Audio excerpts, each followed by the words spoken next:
Hello everyone and welcome to the third content chapter of the lecture series, the second iteration, True Dhamma following in the footsteps of the Buddha. And today we talk about the going forth, or what makes you go forth to the Buddha Dhamma, what makes you become a Buddhist in essence. My name is Dr. Florian Lau, and today we hopefully understand what makes you go forth.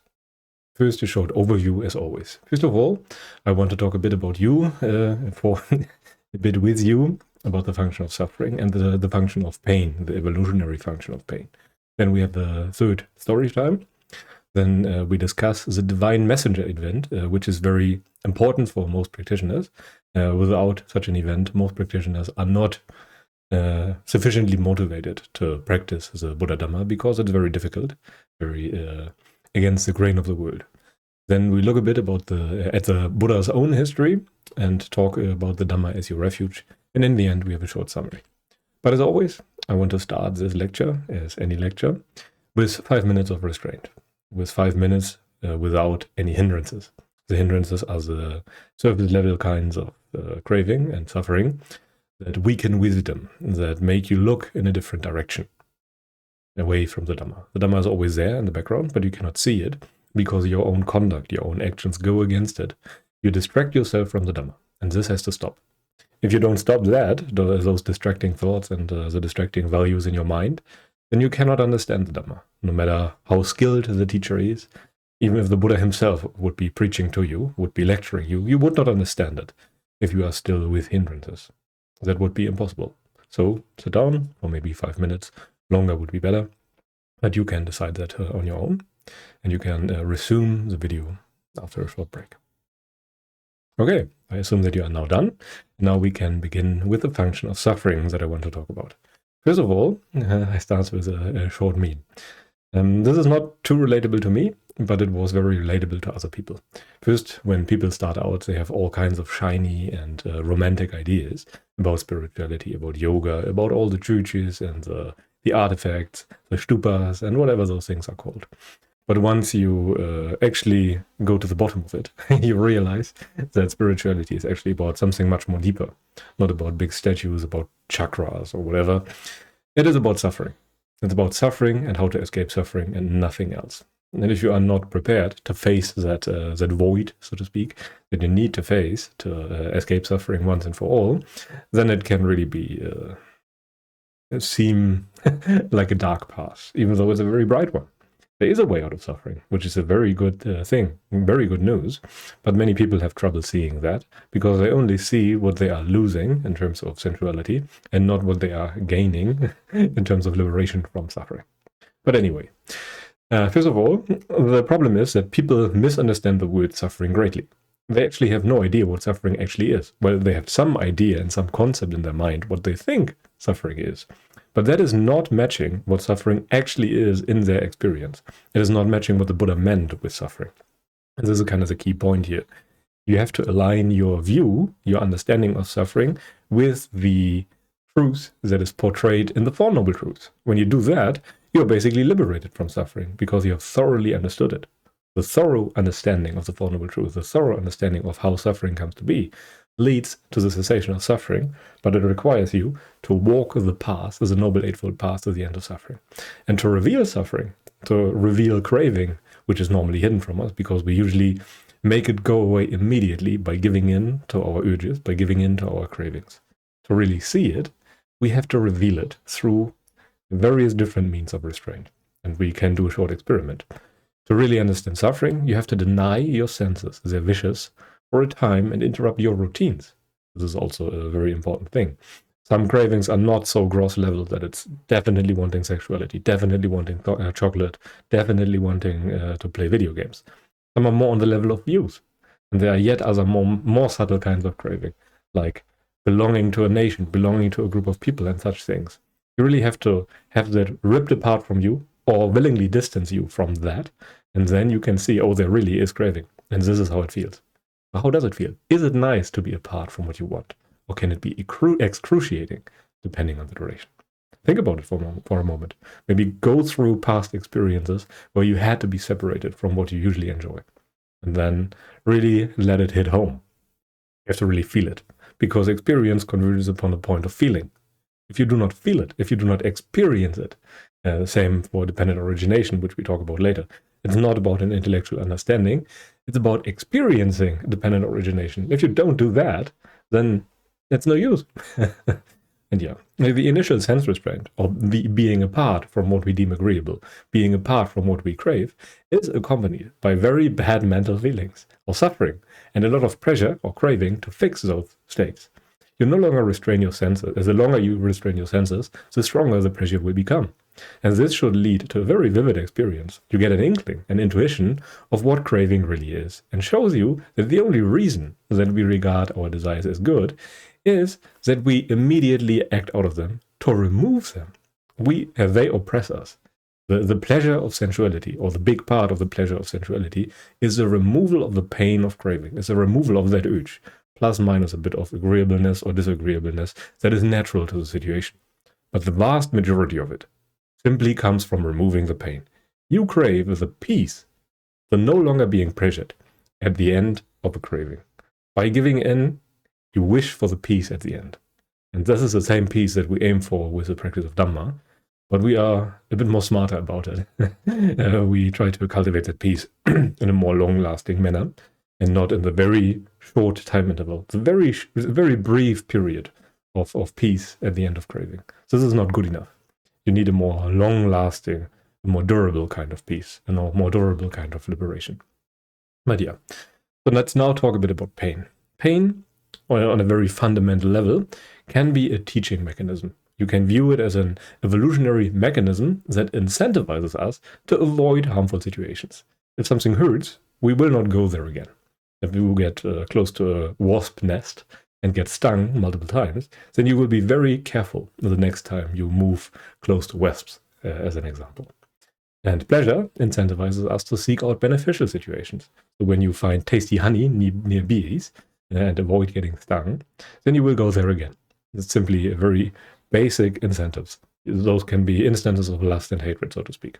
And encountering sufficient pain once leads to forever altered behavior, if you truly experience it, not if you learn about it from books or anything like that. Very few people can have a liberating experience just from reading.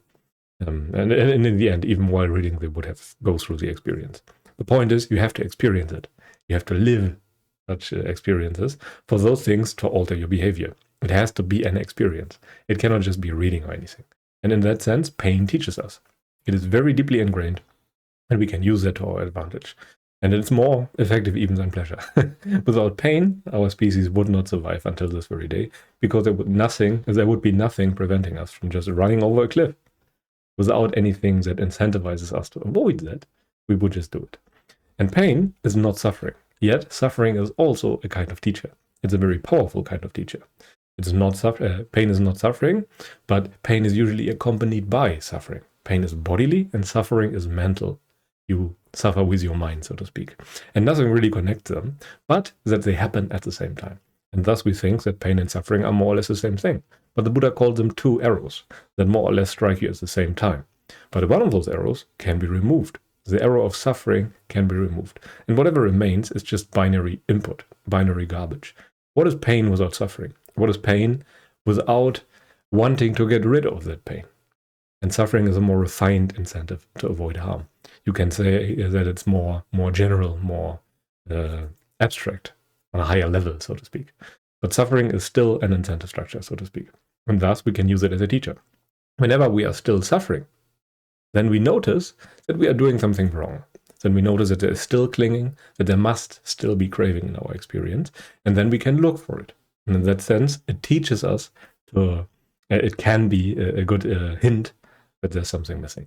And we can use it like that. So whenever we are firmly established in the practice already and notice that we are suffering, then there can be a great motivation for us to find the root of that and get rid of it. It's usually a surface level kind of suffering when you're already established in the practice, because the deepest root is already gone then, when you have already attained the right view. But the surface level suffering is still there. So you have to get rid of that one by one. You really have to find those things and then dig for the roots and then remove them so that it cannot regrow. This is how suffering teaches you, if you are skillful about it. Then suddenly suffering will no longer be regarded as something bad, but now you can use it. It's something, a treasure, pretty much. If you deal with it now and really dig for the roots and find out what the real problem is, then it can be gone forever. So it's a very good thing then to suffer, because it shows you what is hidden. It really is about the work to be done. In the Dhamma context, suffering is a tool, and it shows us progress if we are no longer suffering, and if we are still suffering, it shows us the work to be done. And still experiencing suffering always means, and this is very important, that there is still more work to be done. If we were not suffering, if there were no craving, truly no craving, suffering would not arise. And this is the important bit. From stream entry onwards, the vast majority of your suffering simply cannot come back, except for the surface level lust, surface level craving, and everything related to that. You can use suffering to still go deeper, and without that suffering, you would kind of be blind. So regard it as a teacher. And the possibility to suffer is already suffering. So if the deepest root is there, if you are not yet a stream enterer, so to speak, then pretty much your entire experience is suffering. But you will not see it like that, because your understanding of suffering is something very different. You will regard bad feelings as suffering, or a lack of good feelings as suffering, but that is not the case. Surplus of craving, so to speak, is suffering. And suffering gives us an immediate problem to overcome, and a very strong incentive, so that you can actually start practicing with more vigor. This is why when you experience aversion, when you experience pain, then you have a strong incentive to go against it and fix it. This is why it's quick to fade, as the Buddha mentioned. Aversion is quick to fade, while lust is slow to fade, and delusion is also slow to fade. Okay, and now that we understand the teaching function of suffering, let us come to a short story time. And this is regarding the enlightenment of the Buddha. And this is from Udana, from various different sections that I assembled here. And near the river Neranjara, at the Bodhi tree, the Buddha, the enlightened one, the self-awakened one, sat for 7 days and nights. And he did ponder dependent origination forward, and he did ponder dependent origination backwards.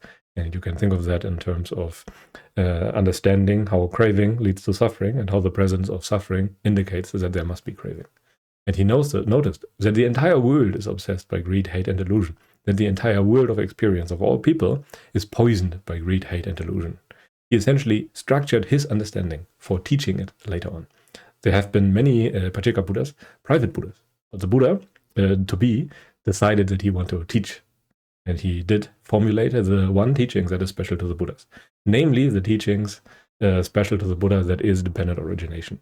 And there are many different ways of phrasing that teaching on dependent origination. So there's a way of teaching it through the Four Noble Truths. There's a way of teaching it through anicca, through impermanence. There's a way of teaching it through dependent origination directly.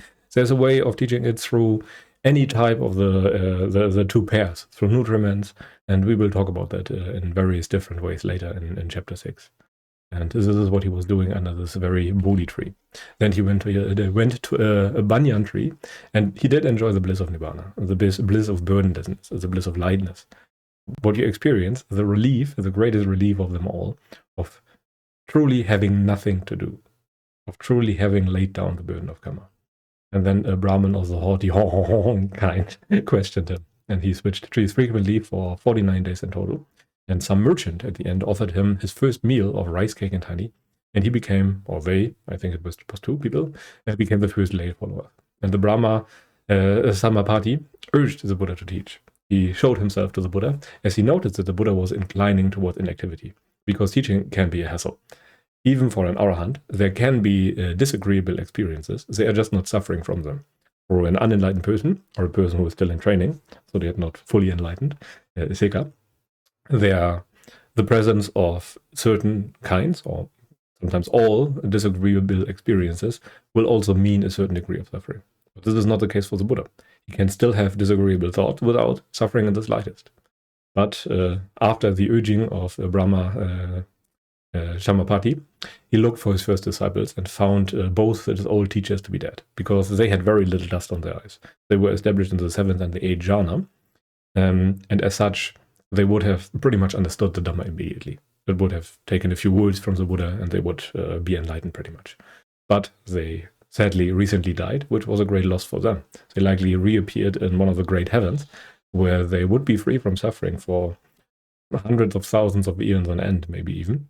But then they would be reborn in hell. So it was a great loss for them, even though they were born in very pure abodes where nothing can touch them really.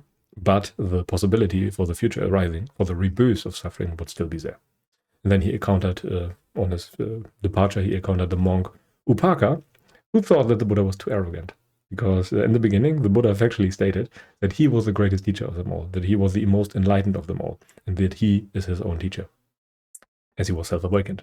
And that was a concept that was so foreign to Upaka that he just dismissed what the Buddha had to say and just left. And that too was a great loss for him. But the Buddha did move away from his way of displaying the teaching after that. He did not always choose a very factual, but sometimes arrogant-seeming approach. And he started teaching in a way that people would have an easier time understanding. Okay, but let us now come to the Divine Messenger event, which is very important, or which are possibly very important for most people.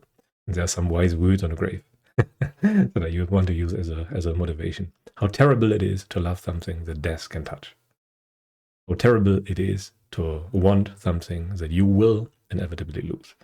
And if you really want something very strongly, then it will trigger such a Divine Messenger event, where you will either go mad from yearning for that thing, or you look for a solution in, for example, the Dhamma or any kind of spirituality. Some of those kinds of spirituality will offer a superficial solution for, as mentioned before, sometimes tens of thousands of eons on end, but they will not seal the deal. Anyway, usually we assume to be safe. Usually we do not think about those things. Even if you are 100 years of age, you do not like to think about your own death. This is how most people go through their lives. They don't want to think about those things at all. They avoid talking about death. Death is a no-go topic in most parts of the world, because we like to think about our safety. We do not want our safety challenged. And there's a citation from the Anguttara Nikaya, Book of the Three, number 39. There the Buddha said, there are amongst these three kinds of intoxication. What three? Intoxication with youth, intoxication with health, and intoxication with the assumption of immortality. That's my translation, because it's easier to understand, I think. And an uninstructed worldling, intoxicated with youth, health, or immortality, engages in misconduct by body, speech, and mind. And with the breakup of the body after death, he is reborn in the plane of misery, in a bad destination, in the lower world, in hell. And why did the Buddha talk about those things as intoxications? Well, they intoxicate you in the sense that you lose sight of the danger, simply because the danger does not yet necessarily apply to you. Many people, when they are young, are not very spiritual. They are not very religious. They are not very fearful of God or anything like that. Why? Because the problems that religion, or the solutions that religion or spirituality offers, has no meaning to them. They have not yet encountered the problem that those things try to fix. And as such, they have no real interest in practicing anything like that. And youth is one of those things. As when you are young, you are with few ailments. Sensual pleasures are easy to get. Same for health. And same for the assumption of immortality. You simply do not see the problem of mortality, or of being sick, or of being old, simply because your experience is not yet like that. But once those things are taken from you, it can be a wake-up call. And for many people it is, and many people even have to go through such events. Very few people that I know have encountered the Dhamma without such a Divine Messenger event. And this is a false kind of safety. Humans usually ignore the impermanence of everything that they deem agreeable, and they live as if the things that they want are eternal, and they live like they themselves are eternal. We also think that we are permanent. The one that's sitting behind our eyes is permanent, and is always the same. And only based on that assumption does it make sense to go for sensual pleasures, or to hoard things, or to cling to things. Because when the one who experiences the pleasure in the future would be a different kind of person, so to speak, a different kind of self, then it would not make sense to go for those things right now. We ignore the risk of attaching to things that are of the nature to change. And this very much applies to sensual pleasures. If we would know and experience right now the factual degradation of all those things that we deem agreeable, like if we would buy a house and knew that it will burn down the very next day, then we would approach it with a very different mindset. If we knew that we inevitably have to lose it or something like that, then we wouldn't really do it. And the same is true for all the attachments. Sensuality always follows the same principle. And if we don't know when it happened, or when it will happen, so to speak, then we act like it won't happen at all. But in the end, it's not a matter if bad things will happen, but when. It's not a matter if we will die, it's a matter when we will die. Death is certain. Sickness is certain. Old age is certain. The question is only when those things will happen, and not if they will happen. But most people live their lives with a big if those things will happen. They do not really believe that death applies to them, that old age applies to them, or that sickness applies to them. Those are very distant thoughts, and they like to avoid it at all times. If you really practice, for example, mindfulness of death, then you have that constant memory with you, and then engaging with smoking, drinking, or all the kinds of sensuality do not make sense. Because if you yourself might die the very next moment, then you would not pursue this meaningless pursuit of sensuality the same way as before. It's like with death row inmates. They cannot really enjoy their last meal or their last hookah or whatever people usually ask for when they are about to get executed. You can only enjoy those things based on the assumption of eternalness, of immortality. And the divine messenger is exactly the event that occurs when there's a drastic shift in your perception of reality, in your perception of permanence. When that is challenged, you experience a divine messenger event. And here's a simile from the Anguttara Nikaya, Book of the Streets, number 36. And there, King Yama questions to a recently deceased person, didn't you ever see among human beings a man or a woman, 80, 90, or 100 years old, frail, bent like a roof bracket, crooked, wobbling as they go, sick, afflicted, gravely ill, lying in their own urine and excrements, having to be lifted by some and put down by others? A man or a woman, 1, 2, 3 years days dead, the corpse bloated, livid, fester. Have you ever seen such things? And the person in question in the sutta always answered that they have never thought about those things. They have seen those things, but it had no significance for them. They avoided thinking about those things, and thus never fixed their conduct. They never aligned their own behavior with the truth that they too will experience all those things at some point. And the more sensual depth you have taken up till then, the more you will suffer through those events. The more you cling to your life, to your possessions. And by the way, death is only bad because it rips your possessions and what you deem agreeable from you. It's the ultimate renunciation, a forceful kind of renunciation. This is why death is bad.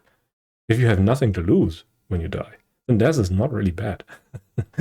But to such a person, they probably had much to lose, and thus they avoided thinking, and thus they avoided aligning their conduct with the truth that they have to lose everything.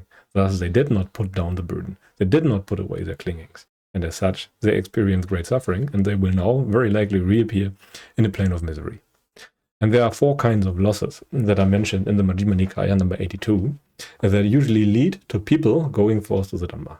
4 kinds of things, or categories of things, that have a great enough impact on the life of people that they go forth to the Dhamma. And the sutta goes as follows. Master Ratapala, there are 4 kinds of loss. Because they have undergone these 4 kinds of loss, some people here shave off their hair and beard, put on the yellow robe, and go forth from the home life into homelessness. What are those 4? They are the loss through aging, loss through sickness, loss through wealth or loss of wealth, and loss of relatives. Great King, there are 4 summaries of the Dhamma that have been taught by the Blessed One who knows and sees, accomplished and fully enlightened. Knowing and seeing and hearing them, I went forth from the home life into homelessness. And this is a rather interesting sutta, because Master Ratapala, who was already a monk at the time, and maybe he even was an arahant, I'm not sure. It took him several years to get to that place. And he listened to some lay follower who was stating, yeah, people only really go forth because of those 4 reasons. Namely, because of losing something that is very dear to them. But that is not the only reason. There are other reasons, and he stated that there are different ways that the Buddha stated the Dhamma, and when he was teaching it, Master Ratapala was so inspired by them that he decided to go forth and go through the training, even though he had not experienced those or any of those 4 kinds of losses. I myself, for example, have experienced the loss of relatives, and this was a reason for me to go forth to the Dhamma. But the same is not true for everyone. There are different reasons for nowadays, but most of the things that motivate people to practice the Dhamma fall in that category. And loss through aging, as an example, is usually the prospect of your own death, as an example.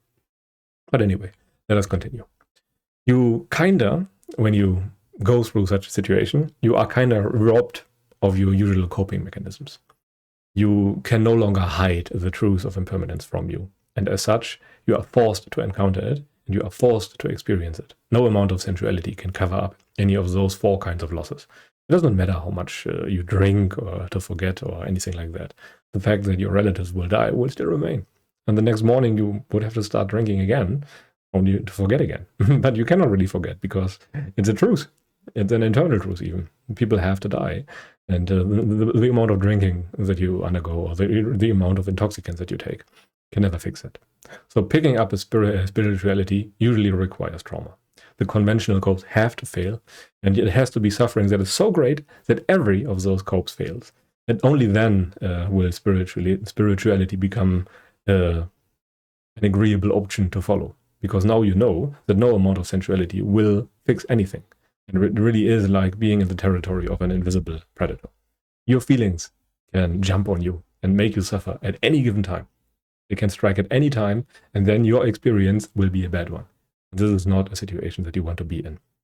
And you really have to feel the severity of the possibility of death or deadly suffering. Otherwise, there's nothing that really motivates you. Because from the perspective of an unenlightened person, their method of going through life is working. Their sensuality is good enough for them because they don't know the alternative. They don't know the limits of their sensuality yet. And as such, they don't really have any motivation to practice. And the vast majority of people have to go through such an event because they cannot believe that their method is failing, so to speak, based on just hearing it from another person. They need the experience. And as an example, you cannot really control your heart, but your life kind of depends on it. Yet you are not living like that. And all of this feeling of being prey to suffering, leads either to madness or to noble search.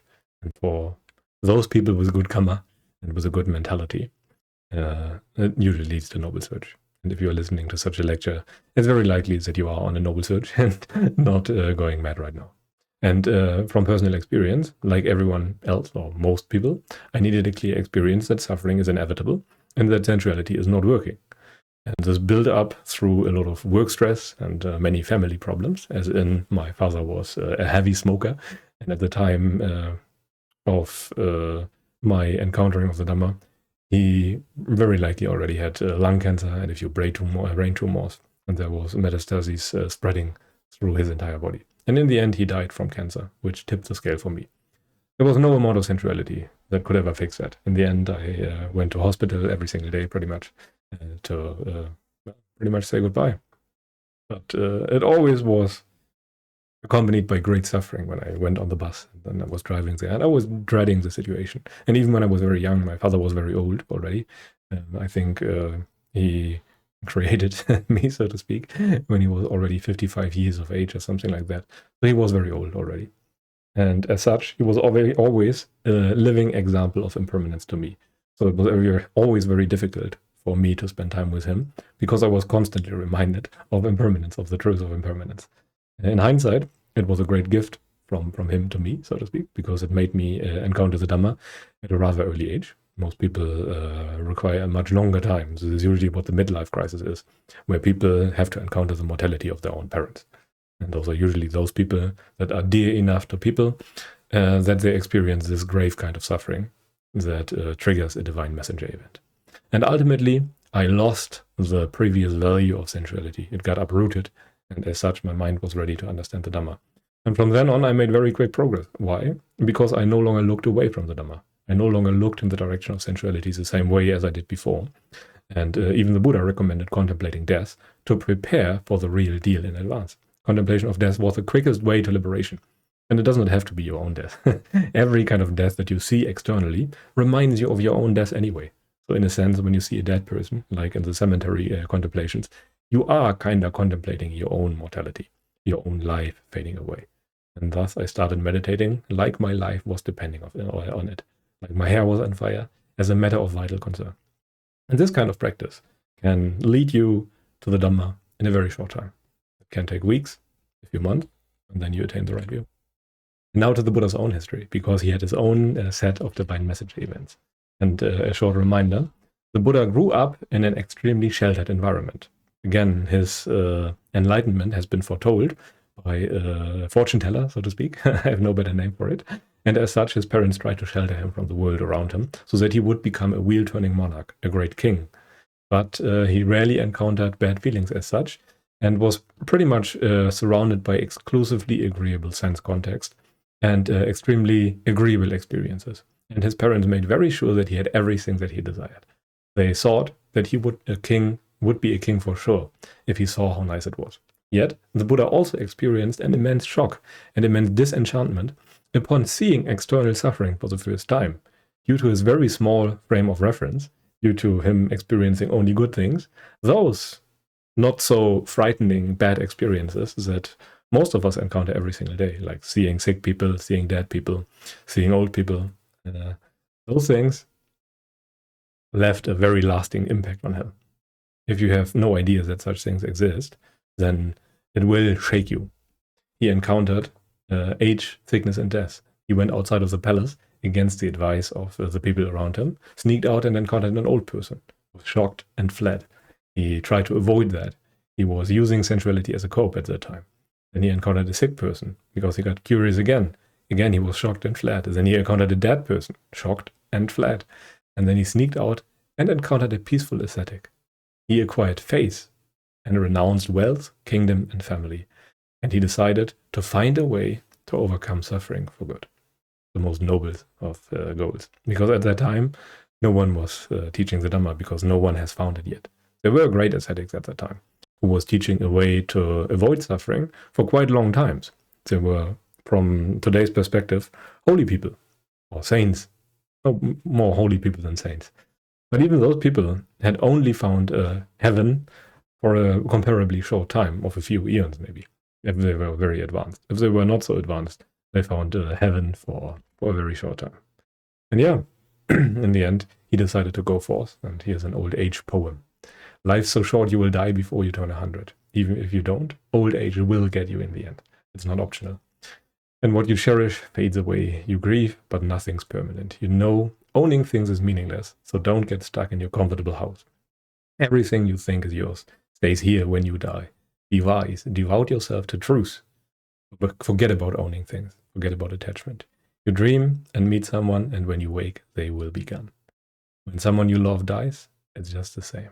I see you, hear you, call your name, you die, and now there's just a name. Greedy people get stuck with thorough lamentation, meanness. The wise forget about owning things, wander about in peace.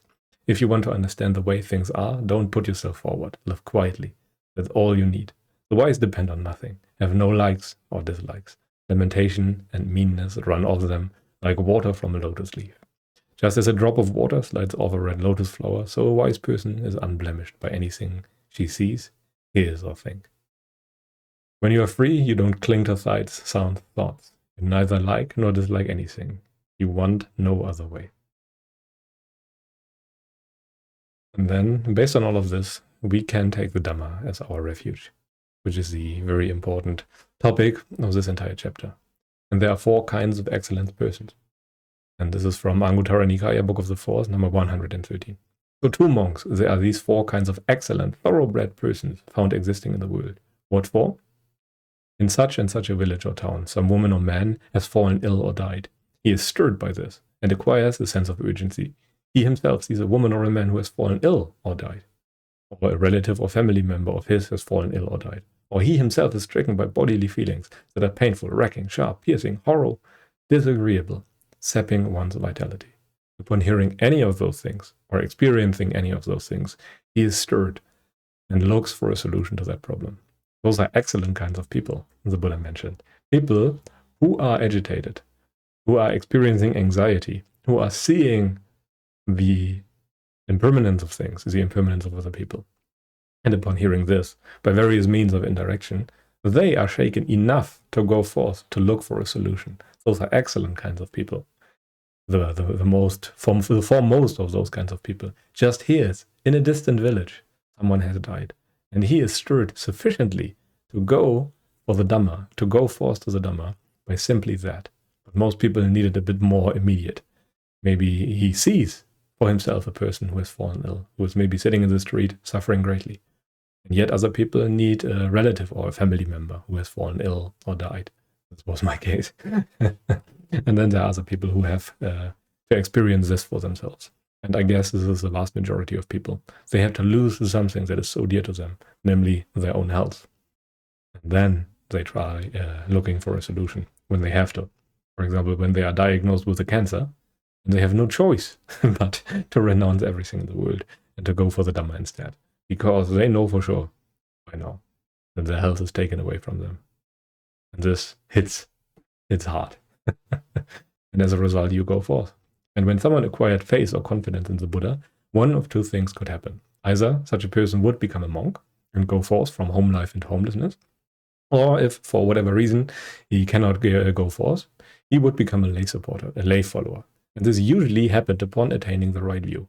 People went forth when they want to strive for final Nibbana and their circumstances allowed for it, and the monk life was more or less perfect for it. The monk life was a constant reminder of the principle of dependent origination. Being a monk meant that you are dependent on others. You would not even get food if other people would not give it to you. This is living the experience of dependent origination all the time. And they have seen that home life is dusty and crowded, and that homelessness is wide and open. And it is not easy to live the perfect holy life at home. Yet, there are some obstacles when it comes to going forth and becoming a monk. You require parental permission, and there are several other rules. You cannot, for example, be too old. I think there's no monastery in the world, no serious monastery in the world, that would take you up as a monk if you are older than 40 or 50 years of age. So you have to go forth when young. And going forth, and this is very important, is a mindset. It's renouncing sensuality. Once you have renounced sensuality, then you are ready to value renunciation. And this valuing of renunciation is what leads you to the Dhamma. You can be a monk without having gone forth. And there are householders who have gone forth, but who still live at home. And then there's a lay follower. Alternatively, you become one when you cannot go forth for whatever reason. And people who are too entangled in the world usually do this. Often due to children, old parents, or simply debt. You cannot just go forth if you still have a big debt to pay back. Well, you can try, but I don't think any monastery would take you. Because why would they? This would be a very bad reputation for Buddhism overall. And it would soon become an escape or an attempted escape for many people who have debt. And monks are fully dependent on the lay supporter. So it's good to have lay supporters. The interaction prevents isolated communities, and it really ensures the longevity of the Dhamma. And allows monks to fully focus on their striving, and it allows lay followers to profit from those striving monks. And advanced lay followers always often wore white robes, and they were basically living like monks, or so close to the lifestyle of a monk as you can get in the setting of the home life.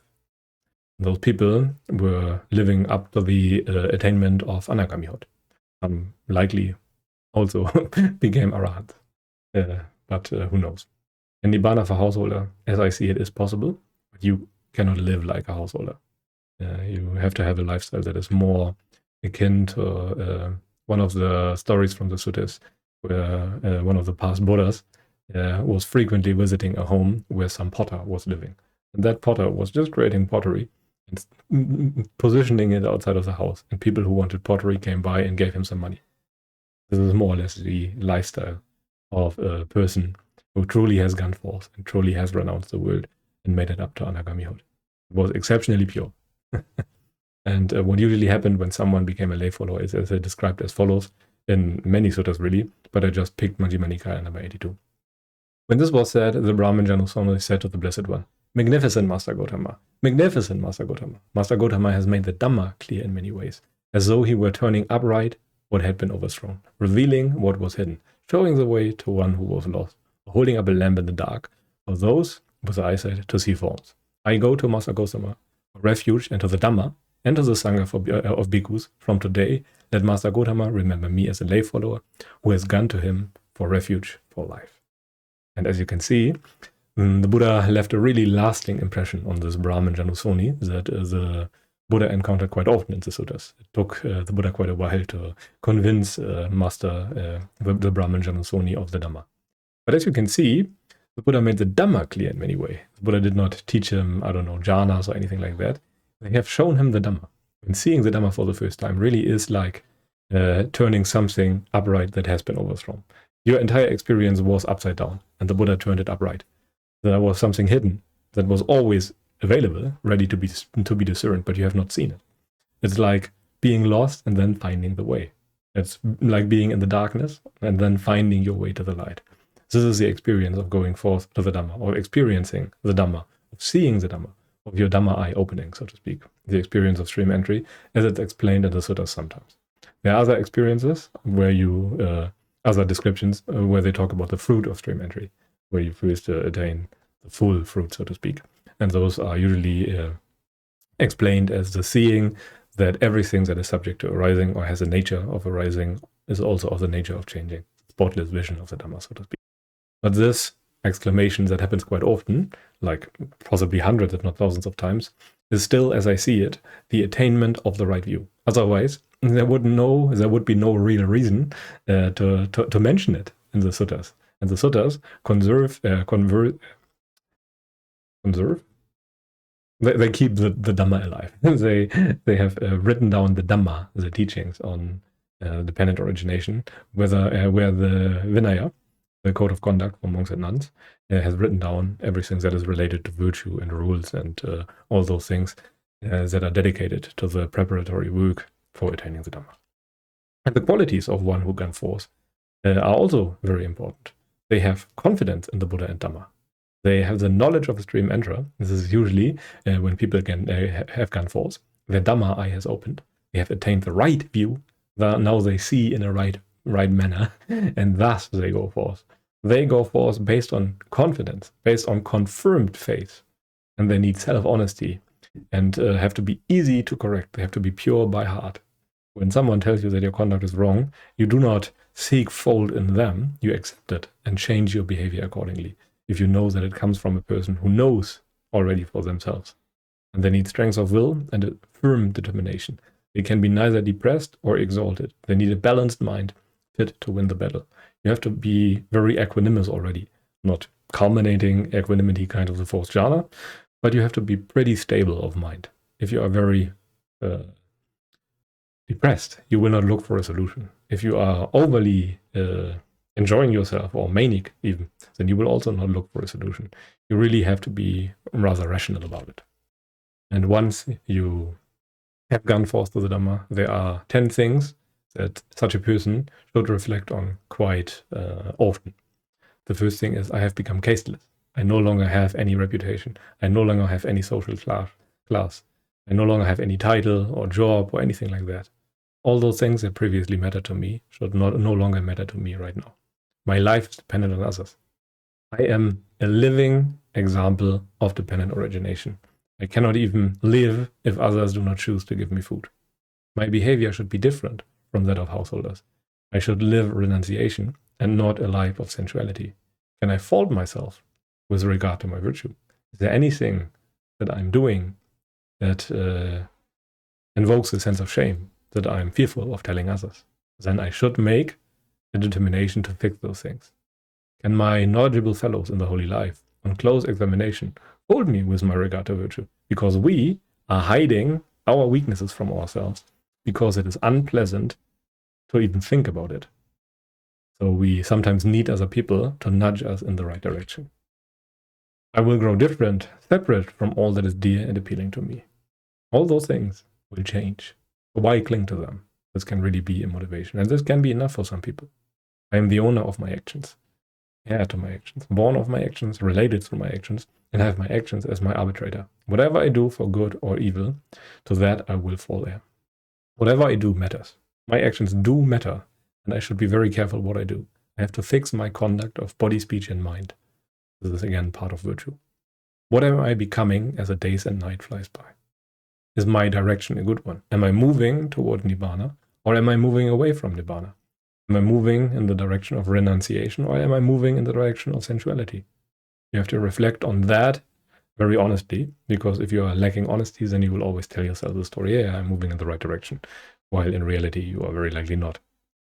So the trend on a day-to-day basis does not matter too much, but the long-term trend should be a good one. Do I delight in empty dwellings? Do I delight in seclusion? Do I delight in renunciation? Do I delight in having nothing at all? Just sitting down, am I the happiest person in the world? Have I attained a superior human attainment, a truly noble distinction of knowledge and vision, such that when my fellows in the holy life question me in the last days of my life, I won't feel abashed? Have I seen the Dhamma? Have I known the Dhamma for myself? Have I experienced dependent origination? There were monks who went forth based on faith, who have not yet seen the Dhamma. For them, it's very important. If you live the life as a monk and have not attained the right view, then you are doing something wrong. After 5-10 years of practice as a monk, not having attained the vision of the Dhamma, then you are truly practicing wrongly.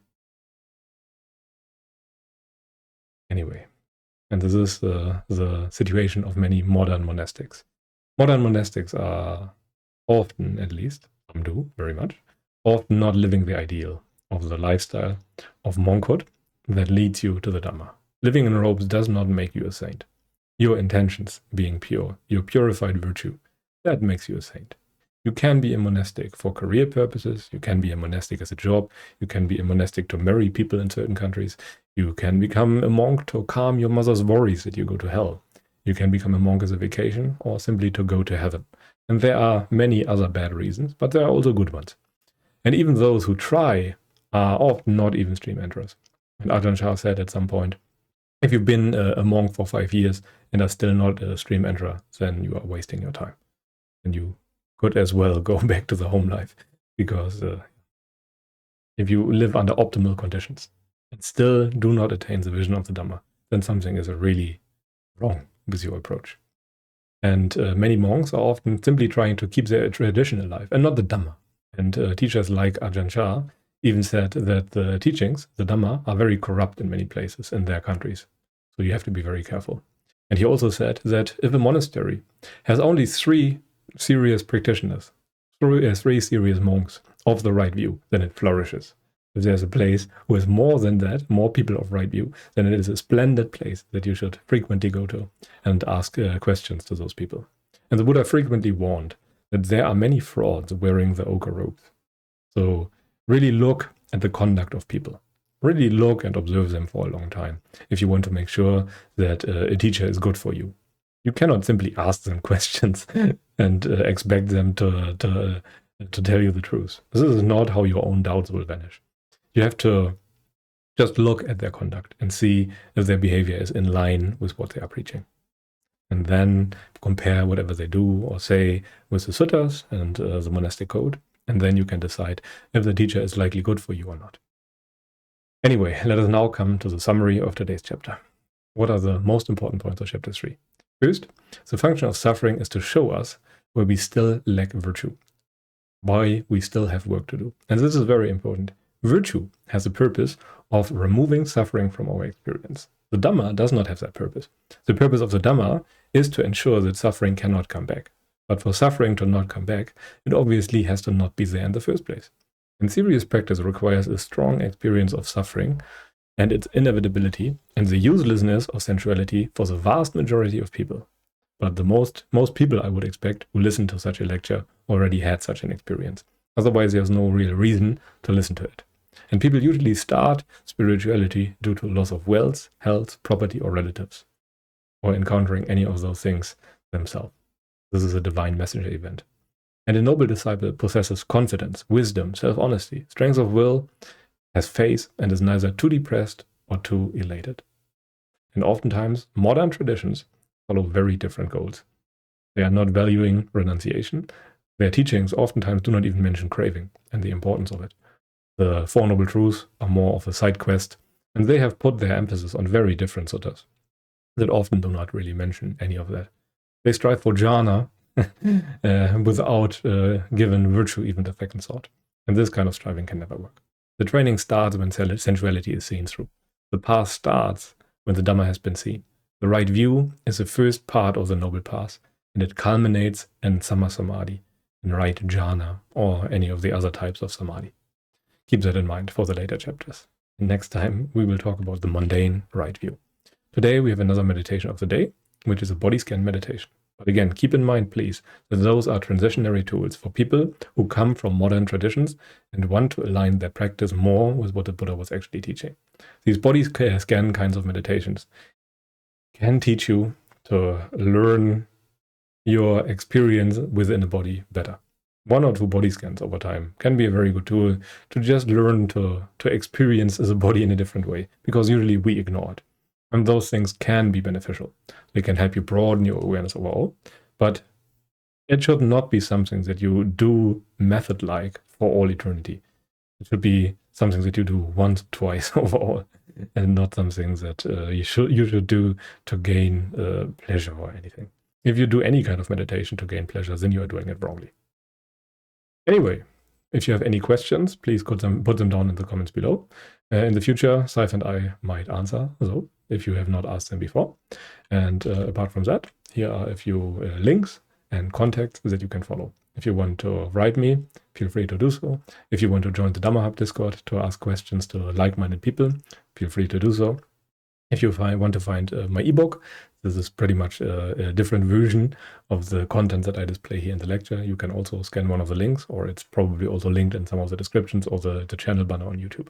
There are also paperback versions on Amazon. Those are purely for support.